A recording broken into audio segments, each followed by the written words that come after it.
welcome to Ilio DiPaolo's Italian restaurant and banquet facility in Blaisdell, New York. I am so grateful to have this full circle moment to return back to Western New York for really what is a celebration in many respects. And I'm also celebrating the relationship that I have with my dear friend, colleague, and father figure, Dennis DiPaolo. And so I'm excited to be able to enjoy the rest of my time here and again, officially kick off the Western New York leg of my national book tour for the release of my new children's book, Walking Each Other Home, Zachary's Mission, a Hospice for Children.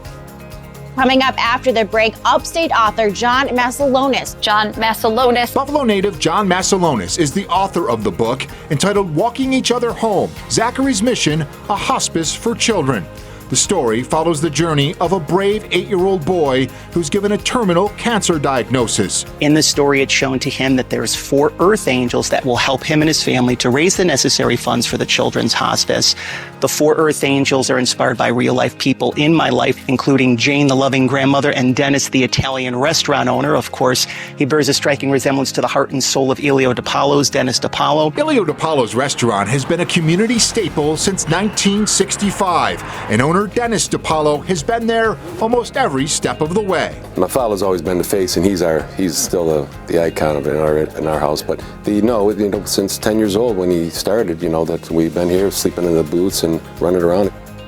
I'll show you this. So this is one of my favorite pages here. So this is when Zachary's learning about the earth angels that are going to help him with his mission, and then he learns how food tastes better when it's shared, and how unconditional love can look like, sound like, and feel like cooking a meal for someone in need, someone who's hungry, and serving others. I've got some bookmarks for you guys. And then also, if you want to take some coloring sheets here, there's your grandfather right here. He's helping the hospice being built. And then there's your grandfather at the ribbon cutting ceremony. Oh. Yeah. And with this, you really wanted to normalize grief. What can families learn from reading this? Fred Rogers once said, it's one of his beautiful quotes, that anything that is mentionable is manageable.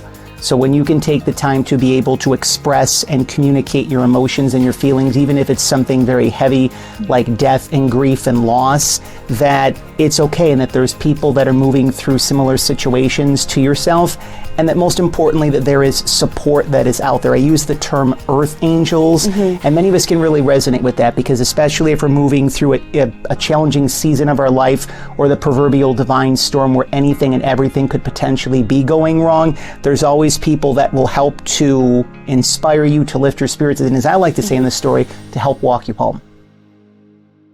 I am excited to spend some time with all of you together today to share Walking Each Other Home, Zachary's Mission, a Hospice for Children.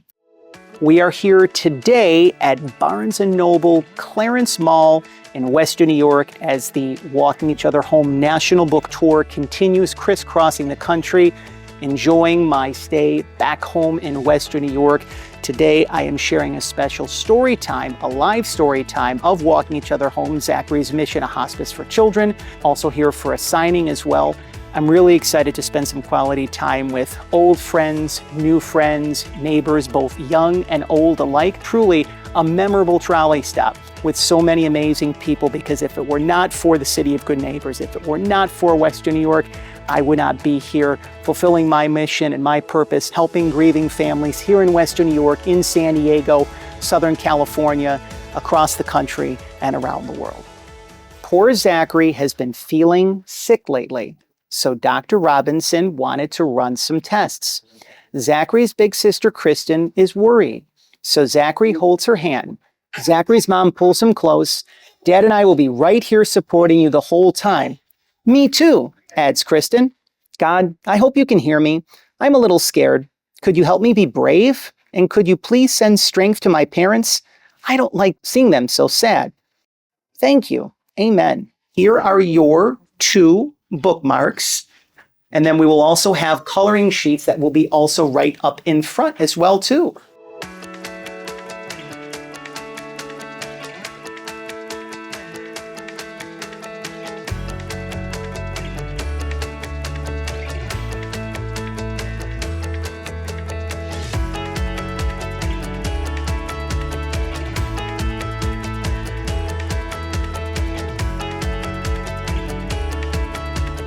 special thanks to all of the press media here in Western New York. You really helped to make this experience one that I'll treasure for the rest of my life. And to everyone who has continued to pledge their support from Western New York to near and to far, all the way back home to San Diego, truly the best is yet to come, because a portion of all proceeds of Walking Each Other Home, Zachary's Mission Hospice for Children, will go to the eventual opening of a children's hospice for terminally ill children in San Diego, California. So thank you for helping us to walk home the children of the world, as I like to say, our fellow friends, our fellow neighbors, our fellow shining stars. To all of you, thank you for your continued support of Walking Each Other Home, Zachary's Mission, a Hospice for Children.